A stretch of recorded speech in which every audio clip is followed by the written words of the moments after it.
Hello, how's everyone going?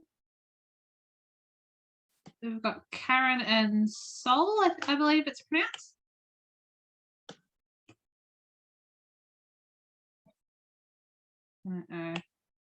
Assuming everyone does the same thing that I do and doesn't realise that they're muted. All right, we might just wait a couple of minutes, see if a few more people come in. So feel free to run and get yourselves a cup of tea or something. And we'll be getting going soon.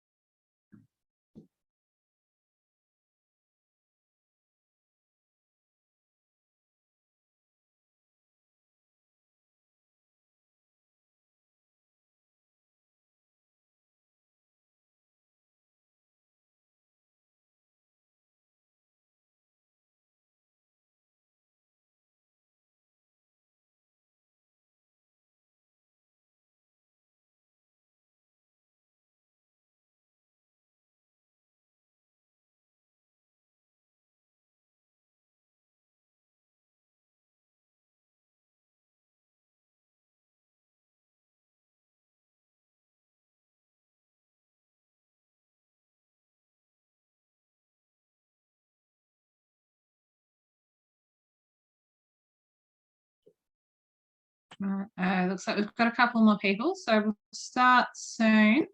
Just out of curiosity, where's everyone zooming in from today? So feel free to unmute or type in the chat. We've got quite a few Melbourneites.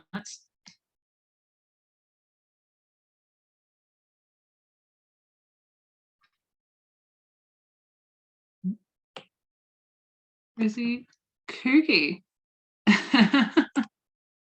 I'm assuming it's raining everywhere in Australia at the moment, which is, well, I'm not going to get into the debate of whether it's good or bad. For me, it's bad. I really want to go for a run. But anyway, that's me. So we might as well kick off. So welcome everyone to the VfCA's latest seminar. Very, very glad to have you here so we can talk about coffee grounds and plastic bottles and what the veterinary profession can do with waste, which I'm sure is an issue very near and dear to all of our hearts. So my name's Regina. I am a VfCA volunteer and I'll be emceeing this seminar. And then we've also got Simone handling all things tech, who is an expert by now. And with us today, we've got Nat Lippiatt and Dr. Steph Stubbe. And I'll introduce them very soon. But just before we get into that, we better do some housekeeping and some of the boring admin stuff. So I'll go to the next slide, please, Simone. But not boring at all. Better do an acknowledgement of country. So the VfCA would like to acknowledge our First Nations peoples, the traditional custodians who have cared for the country upon which we work and meet, its land, oceans and rivers, its trees and wildlife for over 60,000 years. I pay my respects to the elders past and present. I acknowledge this land was never ceded. Beautiful. So just how today is going to work, because we're working with two wonderful speakers today, we're going to have the session split up into two sections. We've got the intro with me, and then we'll hear from Nat with Hand to Heart, and then we'll head over to Steph from Anipal, and then a bit of a Q&A session at the end. And should hopefully be in time for an 8:30 finish, because I'm sure we've all had a very long day at work. And just in terms of housekeeping, so I'm sure we all know this by now, I've been Zooming for a while, but if you could have your microphone muted when speaking, and Simone will be keeping track of the chat, so feel free to post any questions in there that we can pose at the end of both talks. And of course you can email us if we didn't address it. And this, as you've seen, is being recorded, and it'll be shared afterwards. So behave, I suppose. So next slide, please, Simone. So as I mentioned, first off, we'll head over to Nat. Nat is from Hand to Heart, and she has a passion for health and emerging health trends. She's run her own brand and creative agency for 20 years when she worked with health-focused clients across government departments, global pharmaceutical companies, health-conscious, fast-moving consumer goods companies like the A2 Milk Company and Freedom Foods. So she's had a very, very big and busy career. Her passion projects lie in the work that she did with the not-for-profit sector, where she became involved with Children's Cancer Foundation and joined the board as a non-executive director for 8 years. And she is the founder of Hand to Heart, which is what she's here to speak about today. And Hand to Heart Healthwear began with a desire to reimagine the health apparel industry. So they really wanted to challenge conventional medical scrubs design to transform ordinary workwear into performance wear, but with superior style and comfort. But they also choose to confront an even bigger problem, which is environmental waste, which I'm sure Nat will go into in a lot of detail. So really having a commitment to create a range of sustainable scrubs. And they're on a mission to reduce environmental footprint of the health sector by conserving natural resources and minimising waste. But I'm sure Nat will put that all a lot more eloquently than I. So I'll hand it over to you, Nat. Thank you. I'm just going to share my screen.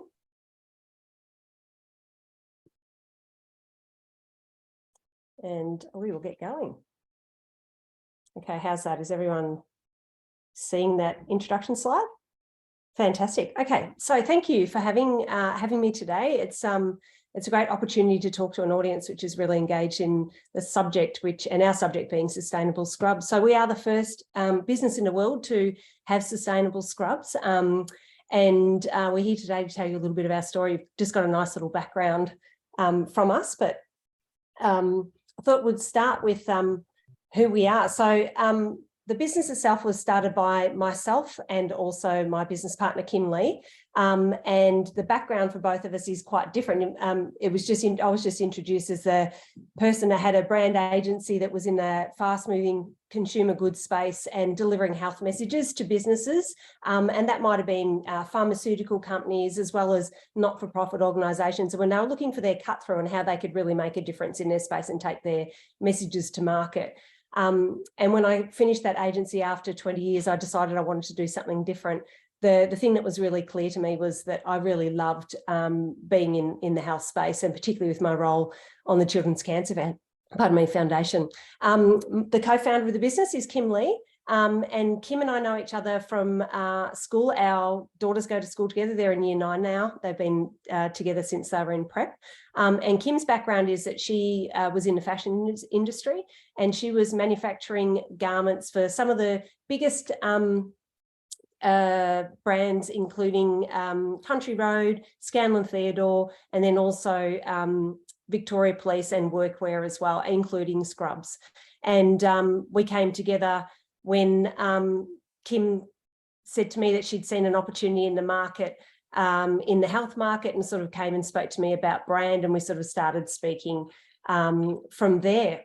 So just to tell you about where that interest came from, I'll just go through and tell you a little bit about the health industry. So the health workers industry in America is 18 million workers, and in Australia it is 642,000 workers. So the industry is quite big, it's really big. And when Kim was, she used to manufacture garments in Australia, and when the manufacturing industry stopped in Australia about 15 years ago, she offshored her production back into Vietnam. She's got she's Vietnamese Australian, she has a Vietnamese background, so she had a really good established network over there. And when she was visiting the factories, she noticed that they were producing, one of the factories that she was using was producing 1.5 million scrubs to go into America every month. So that's a lot of scrubs. And basically every healthcare worker in America wears scrubs. So whether you're an ophthalmologist or you're veterinary or you're a doctor or a nurse, everyone wears scrubs. So it's a massive sector. And the thing that she noticed was that the designs weren't all that good. There was a little bit of a change and shift from a traditional scrub into more of a fashion-looking scrub. But she also noticed that there was a lot of waste that was being produced in this space. And she thought there was an opportunity to make the scrubs better and also look at reducing waste. So we got together as two, I guess, entrepreneurial mums, in our own spaces, and started having a conversation about what we could do.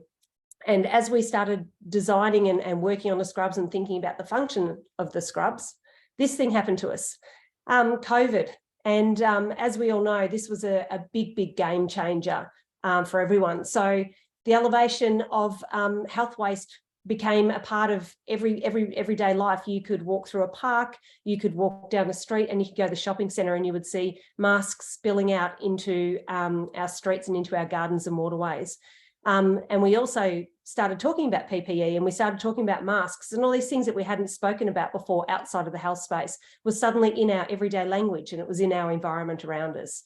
And even though obviously it was a necessity to actually be using this stuff, as people were dying from COVID, the planet was suffering, and we knew that that was having a really big impact. And with the increase in demand for single-use plastic, there was also an intensified pressure on a problem that was already out of control.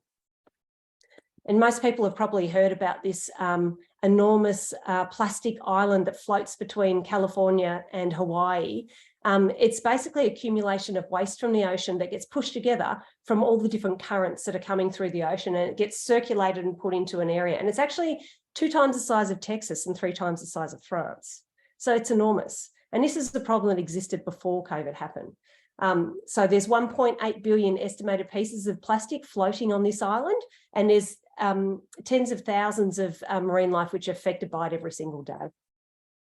So for us, we paused and we took a moment. We thought, you know what, if we're going to do this and we're going to start this new business, we didn't want to create a problem.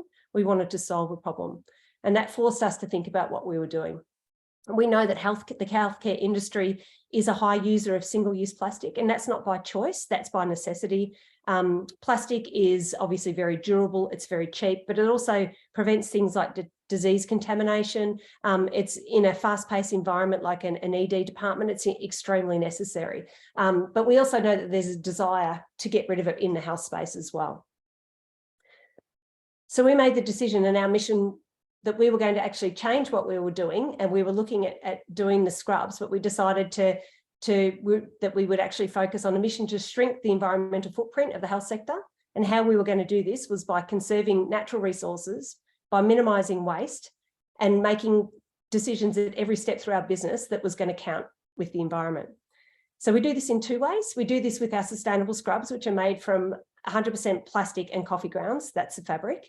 But we also have an end of life cycle recycling program, which we're doing, and I'll talk about that a little bit further on. So once we made that decision, the search was on for us to find an alternative textile solution that was going to change the way that scrubs were being made. This led us down a path of looking at plastic and coffee grounds. And a lot of people are really intrigued about why we went down this path. An interesting fact, it's every minute around the world, 1 million plastic water bottles are purchased. And that's a lot of waste. And you think about that, there's more than 8 billion people in the world, and there's 1,440 minutes in a day. You do the maths, I'm not great at it, but that's a lot of plastic that's out there. Plastic is durable. There's an abundant resource of used plastic available. And we knew that there were brands out, mainstream brands like Cotton On, Country Road and Decuba, who are all using some percentage of plastic in their garments. And there's a big push to actually look at using recycled or used products in garments anyway. So we started looking along this path. And Kim, with her background in fashion and so forth, had kind of had her eye across this market and had been looking at what was happening in this space. The other interesting thing was that we came across was the coffee part. Now, you know, it seems fairly logical that plastic could potentially be made into a fibre because it can be melted and then it can be spun and be stretched and woven and so forth. But coffee was something completely different. What we found out through our research, and it was actually over a cup of coffee that we had this discussion, was that there were brands, sports brands like Nike, that were using coffee in some of their performance wear as well. So we started looking at this product as well. The interesting thing about coffee is the natural properties that it actually offers. And what we discovered was that coffee naturally provides UV protection. It also provides moisture wicking, and it also has odor control. So 3 really key things that the health industry could really benefit from, particularly the odor control. So the good thing was that as we went down this path and we started speaking with our manufacturers overseas, we said to them, you know, we want to design this new fibre that we could use for our scrubs. They were really engaged with it, but they told us that it couldn't be done that no one had done 100% recycle before. And we said to them, well, why was that? And they said, well, no one's done it. That's why it hasn't been done. No one's actually wanted to do it. And we just said, you know what, we're not going to stop at that. We want to find an answer to this and a solution. And so we went down the path of developing our own fibre. It took us about 2 years to do. It's our proprietary fabric, and it's called Green Threads, and it's made from 100% recycled plastic bottles and coffee grounds. And it has an incredible feel for it. It's been designed specifically for the health industry. And it is, even though it's eco-friendly, it is incredibly soft, and it has unbeatable comfort, something which is completely different to what you'll see in any other scrub. So for us, it was a big win. We developed a fabulous new fibre that could be used for our scrubs. It is a game changer. It is 100% recycled, so it uses no virgin material. The plastic bottles, they're collected from landfill and diverted from landfill and collected from ocean waste in Japan and Taiwan. The coffee grounds are collected from cafes and restaurants, with big organisations around the world, including McDonald's and Starbucks, signing up to the collection process. Because what people don't realise, there's a lot of talk about coffee being a fabulous product to throw on your garden, for composting and so forth. And that's true in small volumes, but in large volumes, it's actually quite toxic. It adds a lot of acidity to the soil, and that can be really a negative thing. And, coming from Melbourne, which is probably one of the highest coffee consuming cities in the world, we drink a lot of coffee, and that means that there's a lot of byproduct being the coffee grounds. So we're also petrochemical free, and this is one of the things that I didn't realise when we started the business, and because I had no background in fashion or textiles, is that anything with elastane or lycra in it is actually an oil-based product. So it's a petrochemical, and that is obviously really bad for the environment. So for us, a part of the challenge that we had in making sure that our garment was going to be suitable for its use was testing the durability of it, and then also achieving a natural stretch. So that's actually a part of our proprietary, is that the fibre itself is weaved on a 45-degree angle, and it actually releases on a 45-degree angle, which allows you to have a natural stretch in a garment. So when you feel it, and Reggie, you can have a little stretch of your scrub top that you're wearing now, it actually has a natural stretch in there. So it's not like a cotton garment that doesn't have any elastane in it. And we've achieved something quite significant in this space. So for us, it was about 100% or nothing else. From the start to finish, from when Kim started first thinking about this idea, it took 6 years. It's been tested in labs to make sure that it's durable. It has been trialled by the Royal Children's Hospital and also the Royal Melbourne Hospital. We've tested the weave, we've tested the durability. We've ensured it can withstand the demands of being in a health environment where people are lifting heavy dogs when they're bending over, like the vets are lifting up heavy dogs. You want to bend and you want to know that garment's going to give you the coverage and the stretch that you need. And also that it's perfect for climate controlled environments. So, hospitals are often, hospital workers are working at a fast pace, but they're often in a climate controlled environment, depending on which ward they're in. It can be really, really cold, or it can be really, really warm. The good thing about our garment is that it's actually really friendly in that space, and it responds to the way your body feels, which is great. I will just attest to that. I forgot to mention that I am wearing some of the Hand to Heart scrubs at the moment, and they are amazing. And I thought I'd just double check now. It might be on my end, but are you switching the slides on your end, or are we still meant to be on slide 1? Are you not seeing all the slides? No, sorry. Oh, no. Oh my gosh. I'm up to slide like 9 or 10 or something like that. Okay. Well, you've done a great job of explaining it anyway. I'm sure everyone was able to get the visuals. We're having a good day technically, aren't we?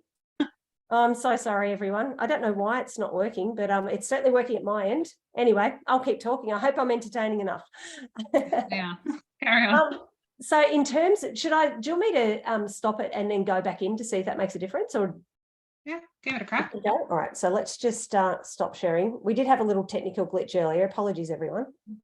And let's. In the meantime, I'll just brag about the scrubs because they are so comfy. And what she said about them, what Nat said about them being so soft, I was so shocked because I'm used to my really crispy uni ones, and these are pajamas, and I probably wear them to bed. We have had that comment too. Can you see the scrub making a difference on your screen now? Can indeed. All right, so have you seen the next slide? No. Oh, No, I can see it, but we haven't seen it yet. okay, well, I did flick to it, but anyway. Yes. Anyway, I'll just keep going. I'm happy to exit and go back in every time if you want. It's whatever you guys want. Okay, so every scrub set that you buy, so top and pants, is actually 22 plastic bottles and 8 cups of coffee grounds. And so far, we've diverted a lot of waste from landfill, which is fantastic. But one of the things that we wanted to do, I can't believe you guys can't see these screens. One of the things that we wanted to do was to also make sure that not only was it a great performing fibre, but also that you look fantastic when you're wearing it. And that's a part of it as well. So people like to feel good when they're at work, and when people feel good, they perform well. So function first was a big part of Kim's design. So making sure that we had high-waisted coverage so that everyone feels that they've got that discreet sort of coverage when they're bending. Also making sure that they're quick drying, so that if something gets spilled on it, it gets dried. We don't have a anti-waterproof finish on it. The reason for that is that that means that it's not breathable and it traps the moisture inside. So that's one of the things that we don't do. But we also, our fibre naturally repels fur. So it's the nature of the weave that actually allows you to just sort of brush it away. So it doesn't have that static thing. And Kim has rolled around with her, it's some sort of husky, I'm pretty sure he is, many times in the scrubs to make sure it passed that test, and it did. It's also lightweight and breathable, but we also wanted our scrubs to be versatile. So instead of introducing a whole range of scrubs, what we've done is we've got some different things that we can do, like with the women's straight leg pants. It's got a little clip on it that can change from being a straight leg pant into a skinny leg pant. So we're not trying to add an enormous range in our products. That's something that wouldn't be environmentally responsible. We're trying to come up with ideas which allows you to get 2 looks from one style.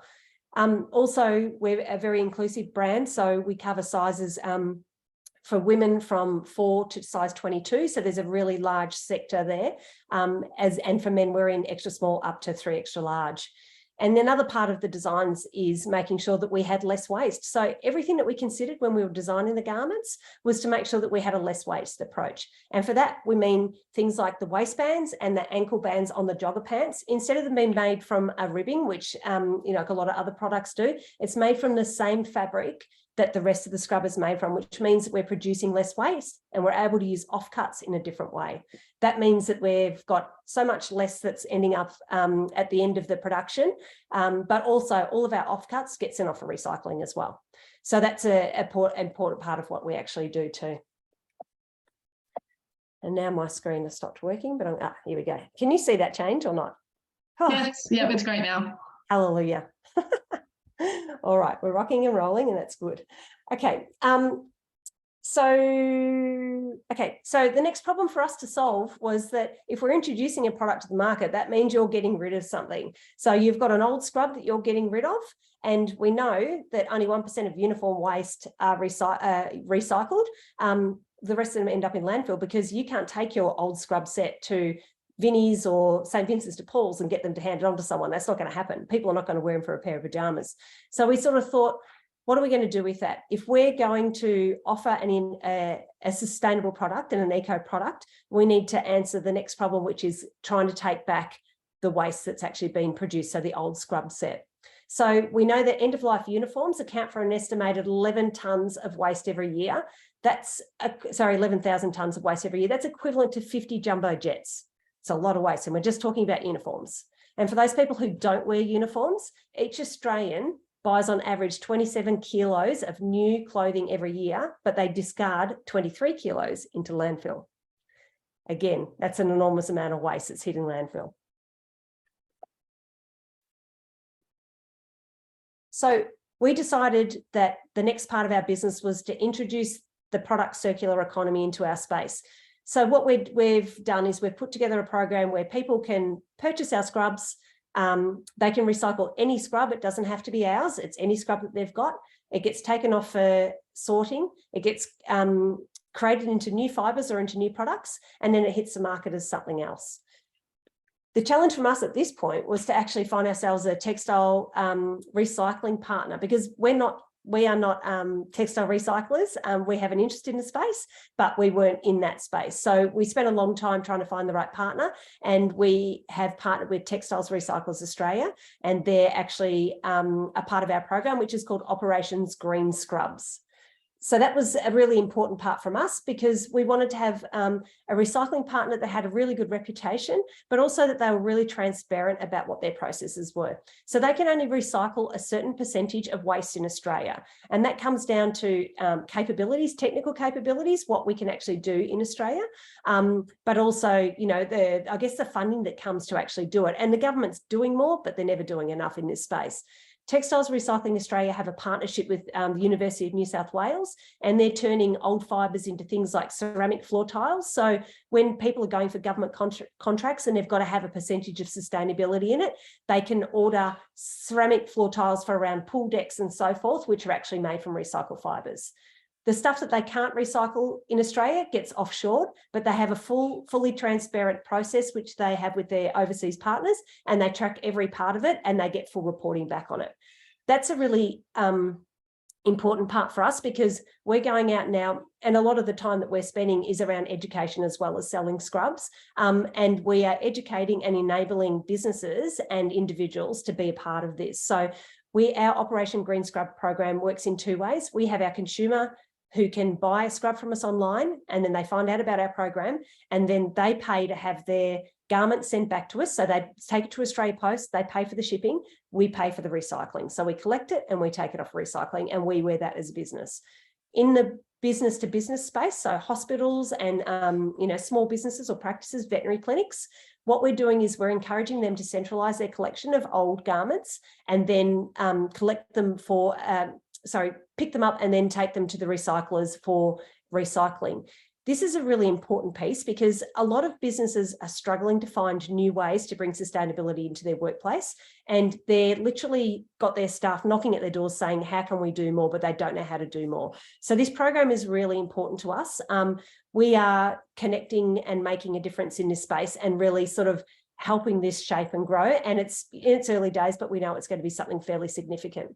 Some of the products that can be made from the garments are things like pet beds, boxing gloves, garden gloves, and also the fuzz on the outside of tennis ball can come from old fibres. So they're really practical applications of textiles, which is great.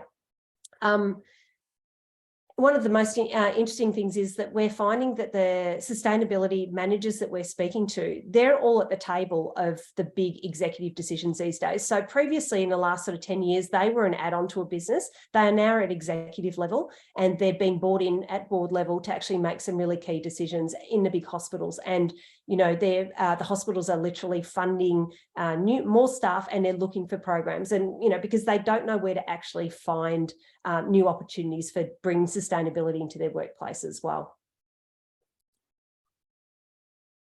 So for us, sustainability is an opportunity for engagement, but it's also an opportunity for transparency. So for businesses, a lot of people get stuck in a space of waste, water and energy. And that is something which is your go-to, but we're encouraging people and challenging people to look beyond that and to think about textile waste as well. One of the things that we find which is really interesting about the scrubs and what we're doing with the recycling as well is that scrubs become something tangible. So a lot of the projects and initiatives that are happening in the workplace, there's nothing tangible for the actual staff themselves. So, you know, they've got their rubbish bins, which are, you know, separating, doing their recycling and so forth. And they've got their other programs in place. So they may have switched over, you know, kettles or be making changes in that space, but they've got nothing tangible. Our scrubs gives them something tangible. It's something they can wear. It's something they can talk about. And it's something that they love talking about, the stories. And it also becomes a key differentiator in terms of being able to differentiate businesses as well. So global consulting group, McKinsey's has recently just published a report about retail sentiments with sustainability products. And it's 5 years worth of data, which is quite significant. And it's been done on American data. And it's really talking about where consumer spending is at the moment. And what they found is 5% of consumers have an apathy for this. They just don't care. They really don't care about sustainability at all. It's not top of mind at all. But 95% of consumers over all demographics are highly passionate and motivated, and they want to do better when they can do better. And that becomes something as an opportunity for businesses to actually really grab hold of and do something with. And I think sometimes it can be lost, when you've got little programs in place that you don't think are really worth talking about. They are worth talking about. From a social perspective, there's a real opportunity to engage with that audience and talk about what you're actually doing. And I think that as a point of difference, that is a key part for businesses of all sizes to actually get on board and talk about that, because Gen Zs and the younger people, that will be a key part of their decision making when they choose businesses, is what their social responsibility is and what their commitments are. So make it tangible and set goals together. Get your staff to be a part of that process. It's a really exciting part to be a part of as well. Just to finish off, just talking about us from a business perspective, we are green from the start. It's not an afterthought, it's not an add-on, it is everything. It's all the decisions that we make. And that means that we are responsible, we are ethical, and we are also green. So for us, it was about making sure that our supply chain reflects that as well.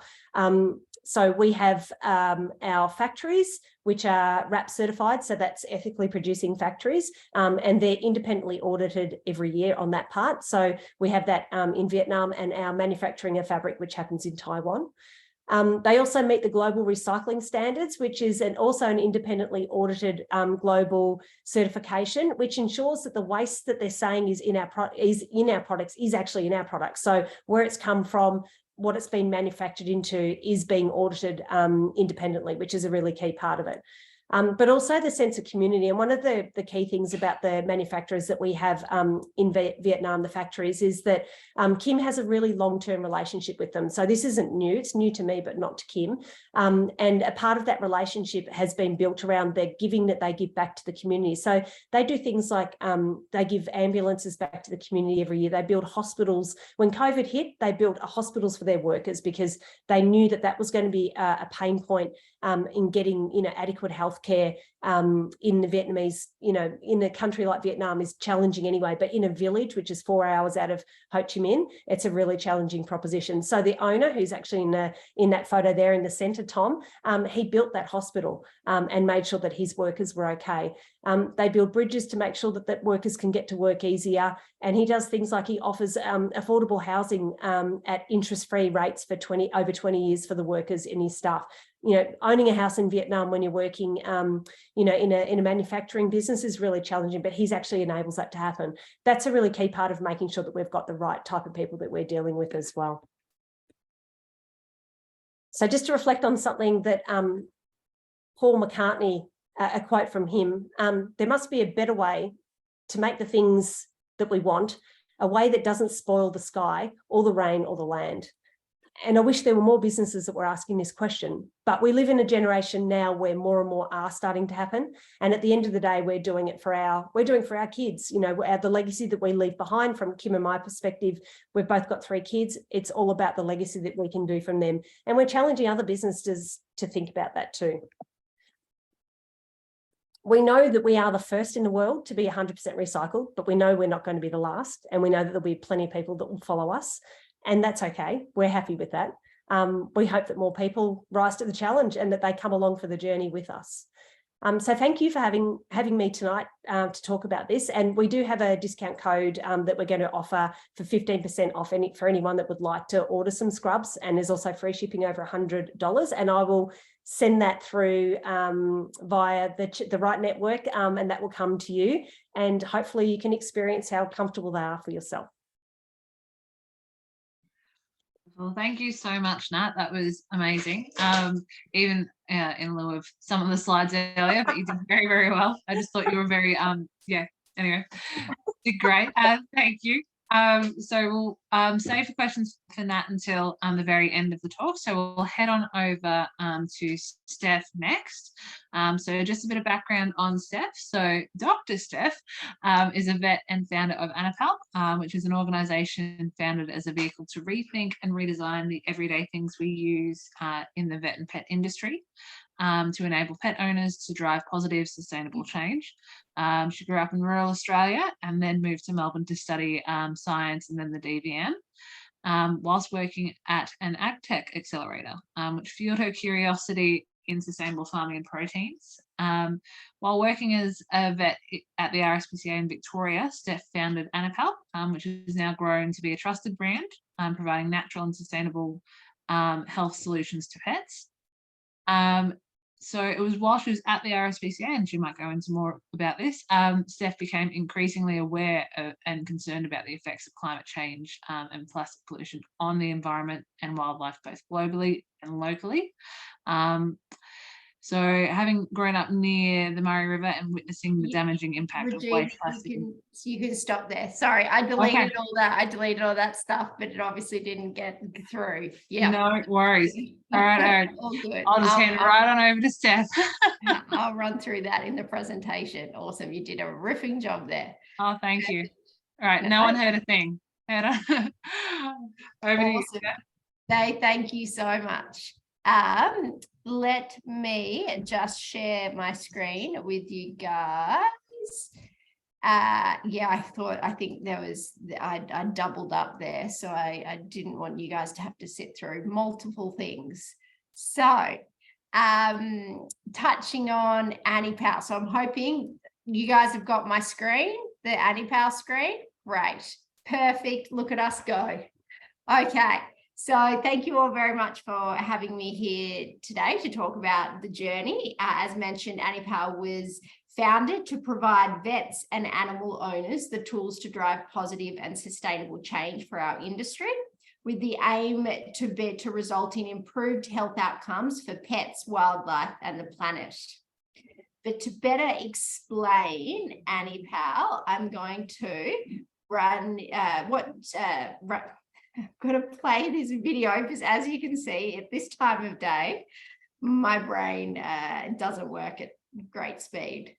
So hopefully you guys, I'll just start it here. Hopefully you guys can hear this okay.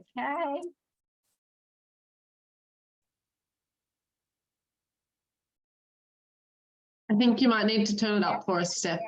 And this is a story about how we are turning our big plastic waste problem into sustainable and fun pet products. I'm not a great storyteller, but here we go. It all started here in Albury when when you say action, then I walk a little bit.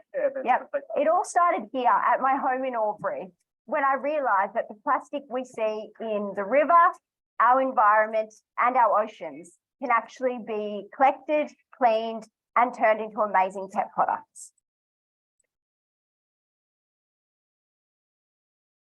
With the aim of supporting our wildlife through removing plastic from the environment, waterways, and oceans, I started Anipal.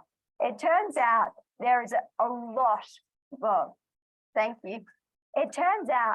that there is a lot more plastic in our oceans and environment than I could possibly imagine. And a lot goes into recycling and manufacturing sustainable products.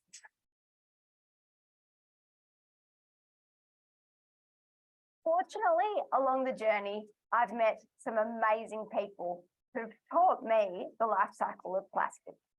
First, plastic is collected from your recycling bin and a small portion from the environment. It's cleaned, sorted, and shredded. The shredded plastic is then pelletized. Third, the pellets are spun into yarn. And finally, the yarn's woven into the products we know and love. And here we go.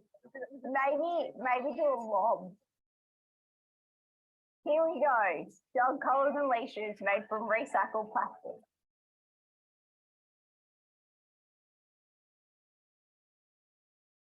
Pets are a powerful source of happiness and inspiration for us all.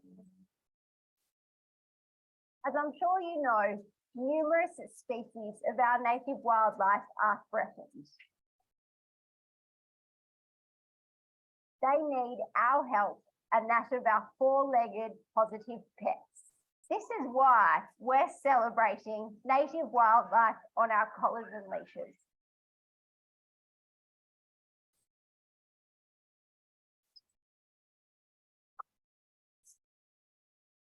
Who would like to join our journey and enable your pet to help clean the environment, recycle plastic, and support our native wildlife? Come aboard the Anipal journey and help your pet be an animal ambassador for change.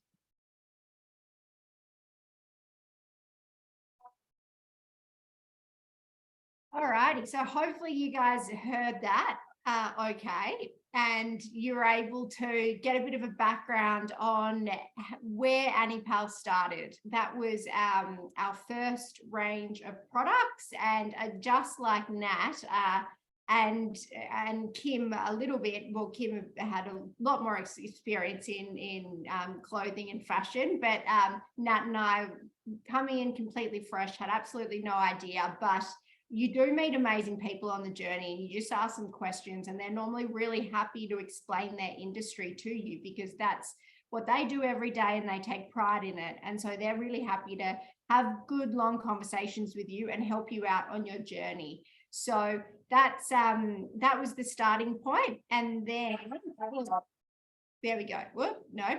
Yeah, so in essence, as a bit of a summary, Anipal was created to drive sustainable and authentic change in the pet and vet industry, because I basically realized that a lot of us in the clinic and all the staff in the clinic and pet owners in general are really altruistic people who want to be part of driving positive change, and are normally people who love nature. And so they want to be able to help look after nature. And so when they understand that our industry has an impact and we can help improve that, they want to be part of this. So that's where I thought I would love to help provide them the tools to be able to be part of that change. So Anipal was formed with the mission that to drive this sustainable, authentic change, and everything we consider and we deliver is animal and owner peak well-being. So it's about ensuring we are providing the best in class in animal health and a positive owner experience, as this is a kinship like no other. And then, of course, environmental excellence. So we aspire to deliver the most progressive, sustainable solutions, changing the industry from the inside for the better. From our ingredients and material sourcing to our manufacturing and business operations, everything is considered. So essentially, as I mentioned, everything that we create embodies our mission, and this is achieved through developing our business and products through the structure of the Anipal framework and ethos. And this is earth-friendly, veterinary founded and developed, Australian owned and made, purpose-led, supports threatened species and wildlife projects, and then our brand ethos. We wanted it to be playful but educational. And playful to be able to ensure that we're connecting with the joy of having a pet for our consumers. So as a bit of a snapshot of where we are to date, so we started with obviously the recycled plastic collars and leashes that support our threatened species. And to date, we've managed to recycle over 400,000 plastic bottles into sustainable pet products. And interestingly, using the recycled plastic material as the raw material in our collars and leashes, we create 75% less carbon dioxide we use 86% less water and use 70% less energy in that manufacturing process than the alternative, which is virgin plastic. And really 99.5% of the tethering products, so collars and leashes on the market, are made using virgin plastic. So it was just a really simple and logical step in my mind. Well, why on earth can't we just shift to recycled plastic? And we're making that much of an impact in environmental savings when it's got all the same features of a normal tethering product, the same strength, the same durability, the same flexibility that you want. From there, we have grown into and moved into functional, natural, and hypoallergenic dental chews and hand-baked treats. So that's been a really exciting journey, because having a farming background, I was always really interested in alternate proteins, and the fact, understanding that we need more protein, and we have that many more mouths to feed, both humans and pets. It's about bringing alternate protein sources to the table to be able to fulfill the quota that is required. So we now have novel protein and carbon positive treats. They're functional and they're Melbourne made and single source. So that was a lot of fun developing them, and I'll show you some videos about the interesting ingredients we use, like Australian native seaweed as a protein base, as well as insects, so black soldier fly larvae. And then we also launched our feline and equine recycled plastic tethering range, which similarly supports threatened species. So I will jump into here now. So this is a slide that just a bit of a glimpse into the amazing local and innovative growers and manufacturers we work with. So I'll dive more into Dr. Pia Weinberg shortly, but she's an amazing seaweed farmer. And this is a little snapshot into her seaweed operation. And this is Barty here, and they are our insect protein grower here in Melbourne.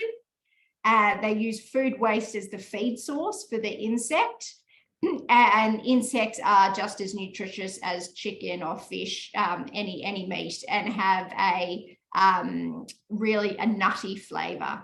And then this is our local family here in Melbourne who hand bake our hand-baked dog treats. So that's Simon in the process of doing a baking run. But to explain a little bit more about our amazing partnership with Dr. Pia Weinberg, she's a world-renowned marine scientist, and she does a lot of work for CSIRO, and she created Australia's only human-grade seaweed farm. She's incredible. She looks like a pirate here with a bandana, because a number of years ago, she was doing a pilot study with seaweed for CSIRO in a pilot plot out in the ocean, and had an accident harvesting some seaweed. And so she got a really bad accident, but it's in the process of repair. So that's why she looks like a pirate. She's an incredible woman, and really someone who is world renowned for what she's doing in pioneering seaweed. So I'll let her and seaweed use globally. I'll let her explain her story a little bit and the amazing operation that she runs. Good morning and welcome to the south coast of New South Wales in Australia. I'm Pia Weinberg, a seaweed farmer down here, and I'm just going to take you on a journey to my seaweed nursery, farm and factory. Let's go.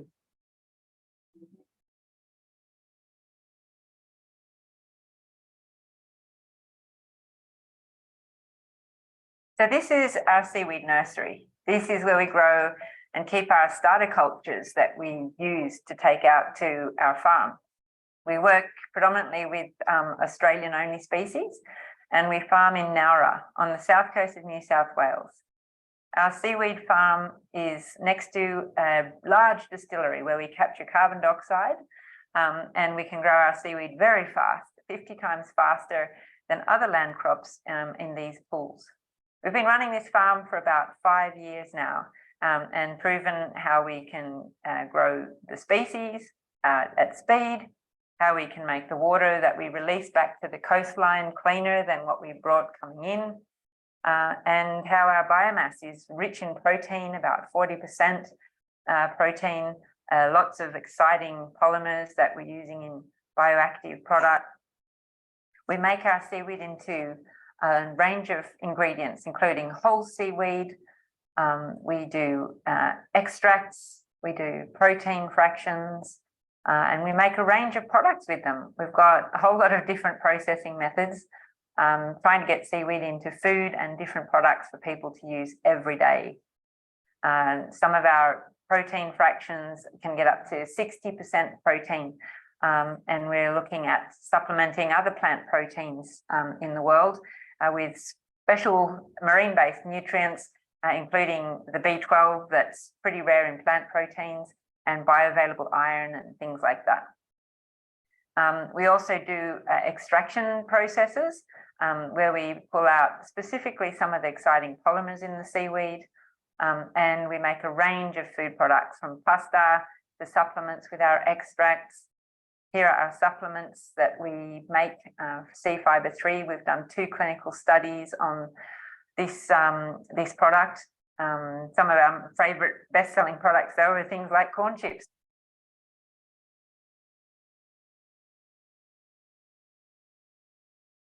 I think the FICO products are fantastic.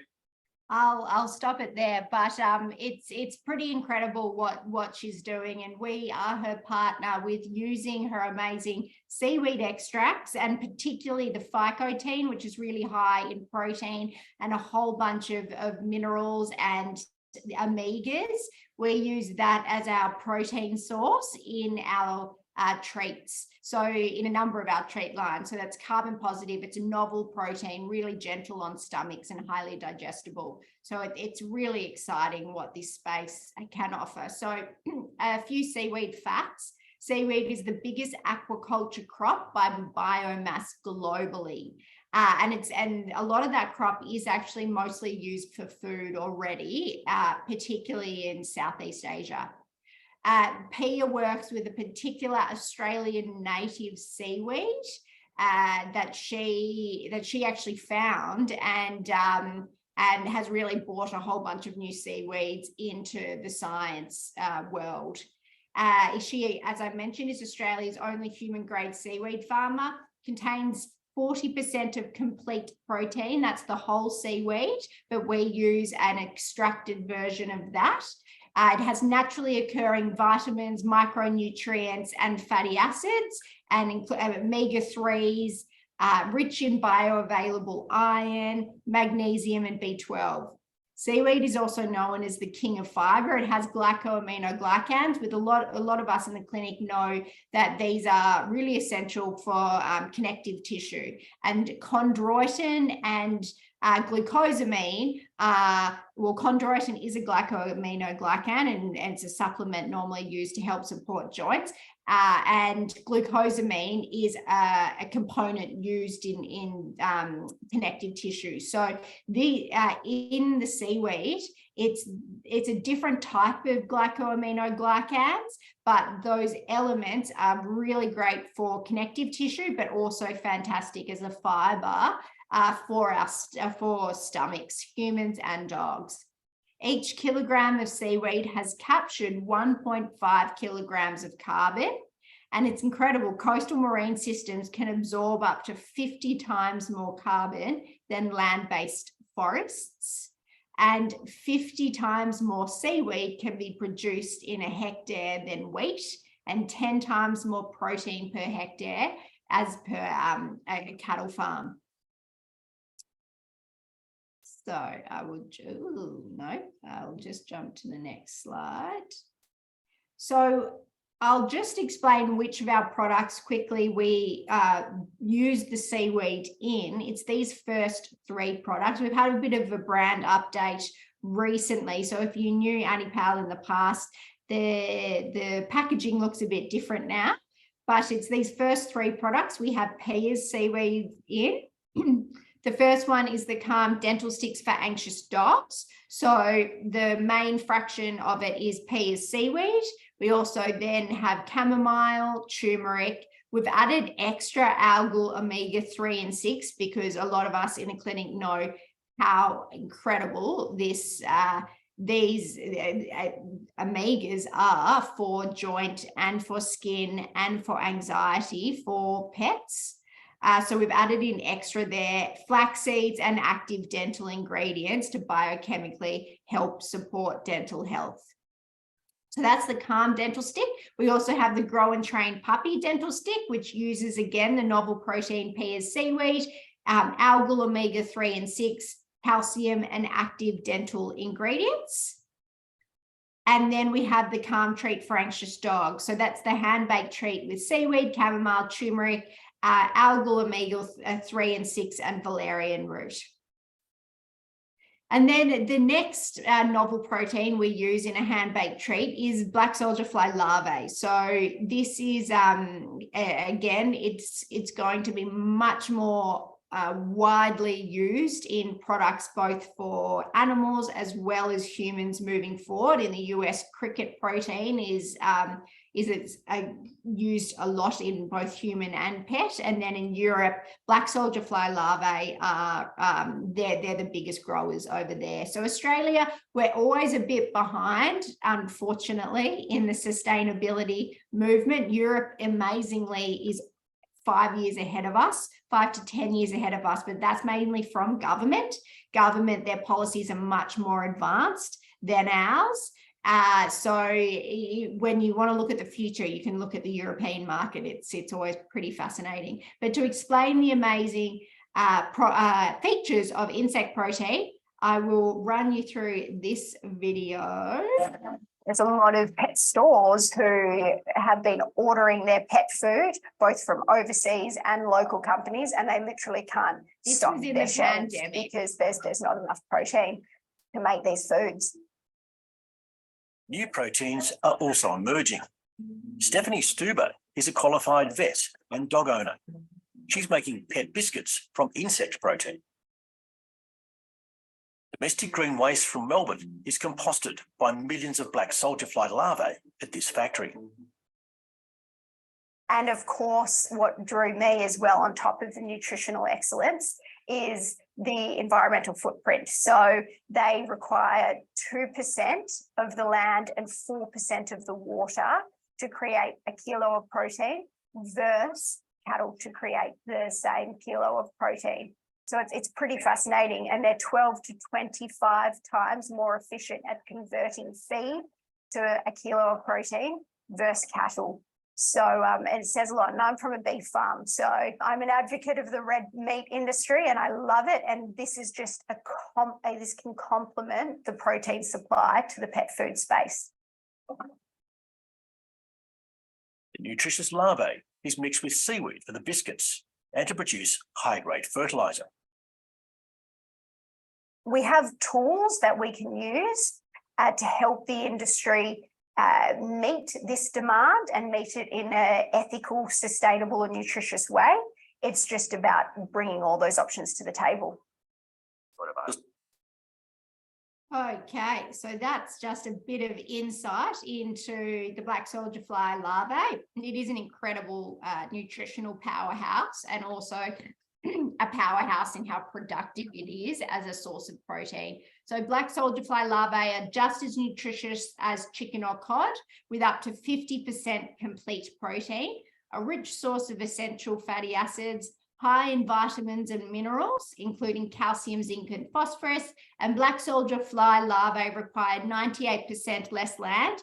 And actually now the Bardi are using 0 water in growing their black soldier fly larvae. So it's not 100%, it's not 96% less water, it's 100% less water than traditional livestock, simply because they use the water from the food waste. That's enough for the black soldier fly larvae. Again, it uses the food waste, so that's pretty incredible because that otherwise is going to landfill. And they're 12 to 25 times more efficient than cattle in converting their feed to protein. So this is the product that I put the insect protein in. It's a hand-baked treat. It also, it's good for training because, well, dogs go nuts for it because it actually tastes like nuts a little bit. Sorry, that was terrible. That just came out then. So it's also got some ginseng, algal, omega-3 and 6 in it. Kakadu plum, which is actually the world's richest source of vitamin C.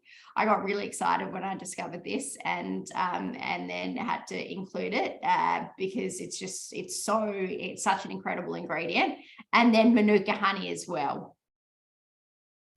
And to explain a little bit more about Anipal, essentially, as I mentioned, the reason why I formed Anipal was obviously to provide pet owners and vets the tools to drive sustainable change, but then also everything we do, it needs to consider our environmental impact, our health impact, as well as supporting those projects that we want to support that are resulting in threatened species being better looked after, really. That was my main aim. So Anipal, we commit 1% of our revenue towards regeneration and threatened species projects. We're a key partner of WWF Regenerate Australia, and that's their program to help rehabilitate wildlife and their natural habitats. We're also RSPCA Victoria's first wildlife sponsor. So we are their first and only wildlife sponsor of their wildlife room, which was really exciting. And then we work with carbon neutral. So we're actually a carbon positive business. So we sequester a lot more carbon than we create. So that was obviously very key for me as well. And we work with Carbon Neutral to repopulate the Yarra Yarra Biodiversity Corridor in WA, which is a unique biodiversity hotspot. And then we also have our own Anipal projects, which is fun, where we go and put up nesting boxes. We work with farmers in the Riverina and we put up nesting boxes in their farms to help support particular threatened species. And then we also revegetating, putting manna gums out in that area to help bring koalas back to that area. This is some fun when I was 39 weeks pregnant, putting up nesting boxes. I wasn't really putting them up. I was getting my husband to put them up. You can see he was getting pretty cranky at me. But that was a bit of fun. And then another thing we do, which is really important, I find really important, we sponsor some working dogs that are koala detection dogs, essentially, and one in particular called Bear the Koala Dog, which I'll play a quick video to you now, and you may have heard about these dogs, but they're absolutely incredible in what they do in supporting threatened species.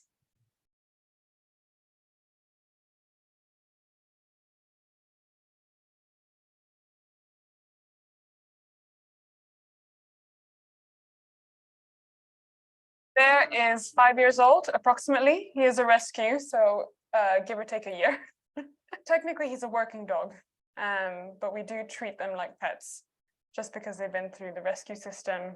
We've been working closely with koala carers. With that, we come in and we sweep the area looking for koalas. After events such as a bushfire, it's important that you find animals quickly that need treatment, especially for the sick, injured, and animals that need relocation. Yeah, the last time I saw the koalas a few days before the fires was just in this above the tree line where the gully is. And then I've seen scat and we've heard noises coming in from here. Okay. So what's the process with Bear from here? We can ask him to sort of start searching in this general direction. Usually we just follow his nose. Okay. And we follow right behind him, and then he can take us to the nearest koala that he can smell. He'll sort of zigzag until he can pinpoint the pool of scent, and then he'll indicate when he finds it. So these fires have been unprecedented, truly catastrophic. I don't think we've ever seen anything on the scale, intensity and frequency and the earliness of the fires. I mean, this is the start of the bushfire season. It came in September, so we'll dread what's to come. Koalas are particularly vulnerable to fire. They live in highly flammable eucalypts and they're very slow moving, which leaves them little chance of escape. Koalas are a global icon, loved the world over, and we're at serious risk of losing them. So we're calling on the government to put emergency measures in place to ensure the recovery of the species. This already vulnerable population needs to be immediately uplisted to endangered. We met the Detection Dogs for Conservation unit, and they came to us with an idea to train a rescue dog to detect live koalas. We found one dog who didn't quite make the grade, and then Bear came along, and instantly we knew he was the one.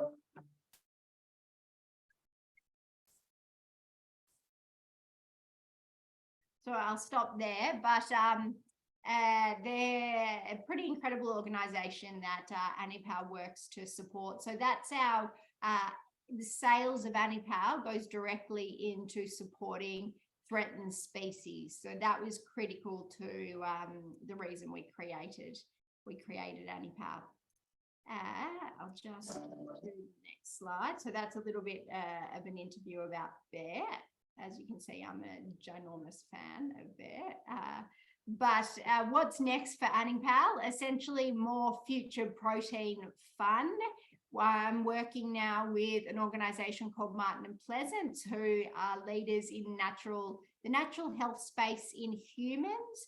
And they work with a lot of incredible farmers of unique algae-based proteins for humans. And so I'm really excited to be able to get more of these unique products into pets. We're going to see more and more of it come to the market as these businesses are able to scale, and the benefit that they can provide us in the protein and nutrients at much less of a carbon impact is going to be pretty incredible. So that's what's in the pipeline for Anipal. But basically that's Anipal in a nutshell. I didn't want to focus too much on the products, more of the why, and also the amazing partners that we work with, because their missions are pretty great. But yeah, that's all from me, folks. Here's a little bit more. These are some of the amazing algae farms, and yeah, what's being done today to help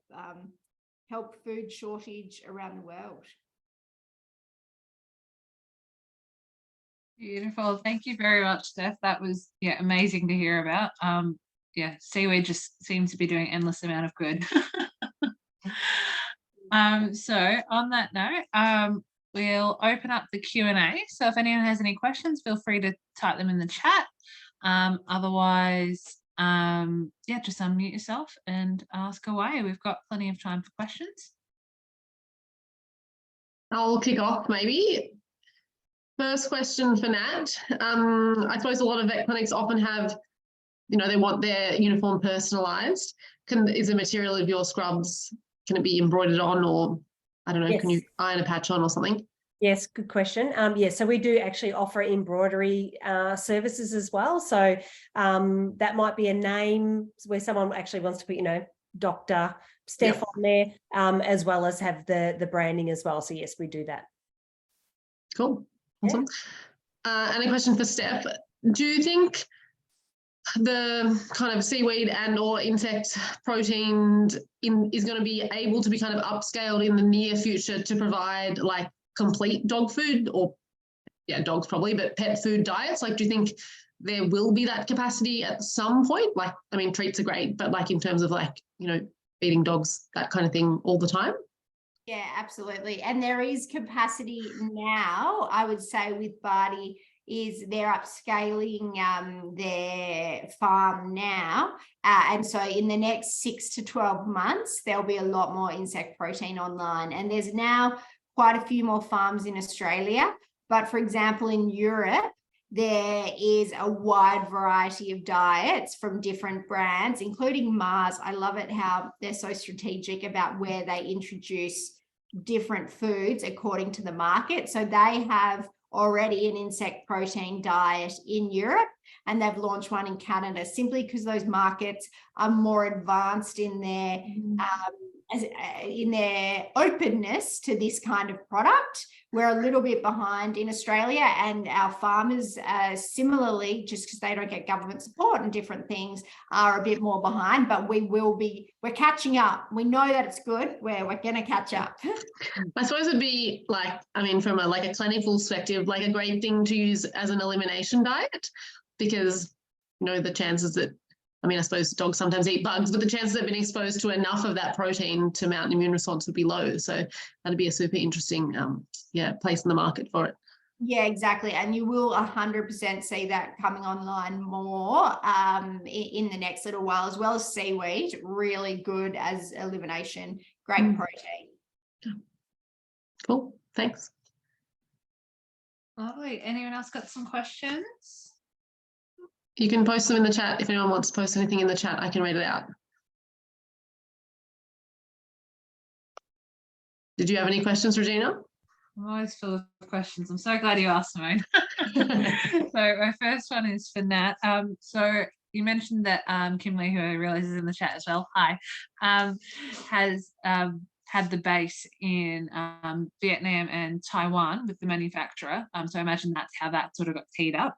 Do you think there is scope for there to be manufacturing in Australia and sort of avoid, I guess, the carbon costs of going back and forth and trying to make that more? Yeah. Look, it's a really good question, and similar to what Steph said, you know, overseas is more progressive and more open to putting the resources into it. There is a organisation in Queensland who is taking textiles waste and producing it to new textile products. So there is stuff happening, but I feel that it's still a while off. The government tends to spend a lot of time doing reporting and talking about what's needed, but is really pointing to private enterprise to come up with the solutions, but not necessarily giving the money. We've been approached by an organisation in New South Wales who want to look at a partnership of taking medical waste and turning it into garments. So they've sort of said, you know, is that something that we'd investigate with them? So we're sort of, you know, looking at what that could look like at the moment. That would be fabulous. If you could take something from the actual health space and turn it back into something for the health space, it'd be wonderful. It really comes down to, you know, the resourcing and you know, the government getting behind it, because it is a, you know, it's an Australia-wide problem. It's an environmental problem. And yes, it's great that we're taking stuff out of the ocean. We live in one world and all our oceans connect in some way, but yes, ideally would be able to do it on shore. But as Kim went through, when, you know, with her business, when manufacturing disappeared in Australia, you know, 15 odd years ago, when, you know, textile and fashion brands and so forth were all producing here and they all went offshore, everything just changed. And there is a shift coming back where people are looking for local manufacturing, and there is obviously the government who's pushing that as well. But you know, there's a lot of stuff to play out before that becomes, I think, a really viable solution in the market.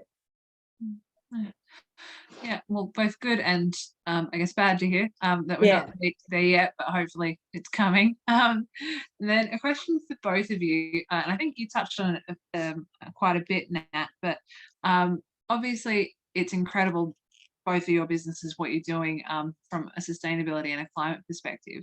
And it would be great to see more businesses taking that initiative.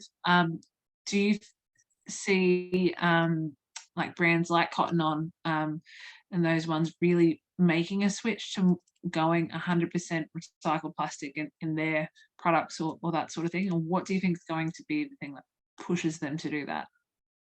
There's definitely a shift towards it, and the market will drive that. The challenge that we have is the fabric costs us twice as much to produce, because there's obviously a whole process that happens before it becomes a fabric. So the cost to us is twice as much. But in terms of, you know, where we've positioned it in the market, it is a premium product, but it's not outpriced against our competitors. You know, it's not going to be the spotless scrub that you see in the hospitals that you grab off a rack and you wear and you throw back into the bin and it gets laundered. It's not that. It's the one that you take home and you wash and you wear yourself.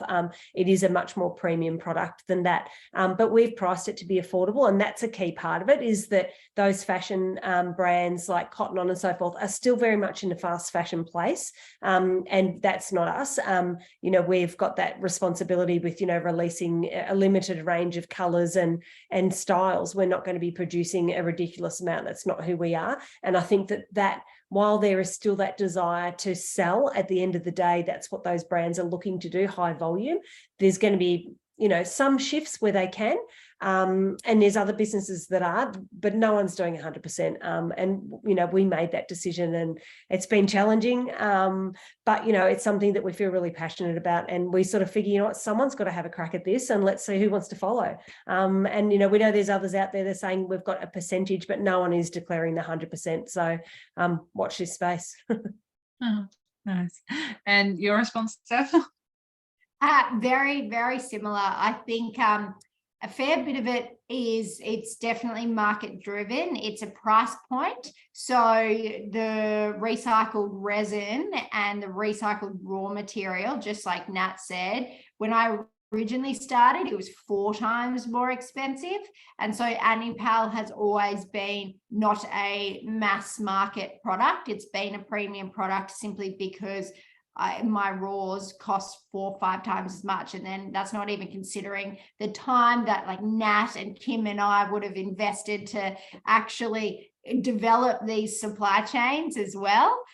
So it's, I see a lot more of it happening again overseas because they are mandating, governments are mandating a lot more. So in regards to, for example, a lot of agricultural plastic is brought into this country for silage wrap and twine and a lot of stuff, but now that they get it all from Europe now, it's mandated that they need to put in 25% recycled plastic into those products. So now the cost of those products in Australia is getting higher because the guys bringing it into Australia, it's 25% recycled, and that's mandated, and it's a matter of time before we catch up. So it's driven price, market, government. But I think it will happen. Yeah. We just need to catch up to where everyone else is. We'll get there. Nice, thank you. And Janet's got a question for Steph. Are you aware of any move in Australia to produce human food from the materials using for pet food products? I'm very glad you asked that, Janet, because I wanted to ask Steph if she's actually had any of the insect larvae herself. I have had the insect larvae myself. There is a cricket protein farmer here in Australia. She's incredible, Sky. Her business bugs something. I can find out and let you guys know, but she does human products, crackers and different type of things, using cricket protein and muesli bars and things like that. So she's very much, it's quite a big market, particularly in you know, the sports, like where pea protein was really big, the guys who love to go to the gym and do workouts and stuff. This protein is really nutritious and digestible, so those guys who are really after a protein hit love it. So it's got quite a big market in the US, and there are the beginnings here. The seaweed, Pia, the scientist I work with, she runs her own brand, FICO Health, and she puts that seaweed into, you would have seen a lot of products. And now Harris Farm's really excited and stocking her, and there's supermarkets knocking on her doors, and she's just like, I want to do this all myself. I don't want to get this to get out of control. So she's just being really careful about what retailers she works with, so that the whole industry doesn't implode and get exploited. Very good to you. Beautiful. And any questions from anyone else?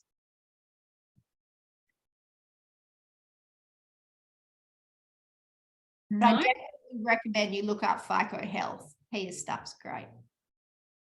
Beautiful. Well, in that case, we'll wrap things up. We've just got a few final things to chat about. And yeah. Oh yeah, so of course the VfCA is running its climate care program. If you haven't heard too much about it, definitely recommend looking at our website and finding out what we're doing. Some incredible results already from our pilot program, and yeah, can help get your clinic to be the future we want to see in Australia.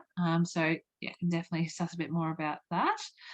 The VfCA does also have its quarterly update coming up, so you can hear from our board members, staff and volunteers alike. So it's free, just over Zoom, and yeah, you can hear about the great things that we've accomplished so far. And also coming up, we've got a very busy few months. We have got, I can never pronounce this, but the Larapinta, I think that was right, trek that the VfCA is doing in July. I think Simone has done it before, and yeah. Highly recommended if anyone wants to experience the beauty of Central Australia. It's awesome. Yeah, so definitely sign up for that. Get a few days off work. I'm sure it'll be the relaxation that you need. And then any final things after that, Simone? No? Oh, yes. Oh, so just, yeah, a final thank you. And we'll just do a shout out as well. Obviously, both Simone and I are volunteers for various reasons, but would highly recommend, if you're not already, volunteer with VfCA. There are many different roles that you can take in our organisation, and doesn't have to be too big of a commitment. You can do some writing, you can help run seminars, arguably maybe a bit better than we did this time, but yeah, there's plenty that you can do and there's a lot of work to be done. So if you want to volunteer, yeah, please follow on the website. And yeah, and on that note, if we could all just do a big thank you to Nat and Steph for giving up their nights to talk to us when they do have 3 kids apiece. I really loved having you here and hearing about the great things that you guys are doing. So thank you all, and hope everyone has a lovely night. Stay warm and dry if you can, and hopefully we'll see you in the future. Thank you. Thank you. Thanks, Nat. Thanks, Steph. Bye. Thanks, everyone.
I just removed someone from the room and now it's like, why do you want to report them? It's like, I don't want to report them. I just wanted to remove them because we're done. That's not an option. We're still recording, Simone. Oh God. This is going to be what gets sent to everyone.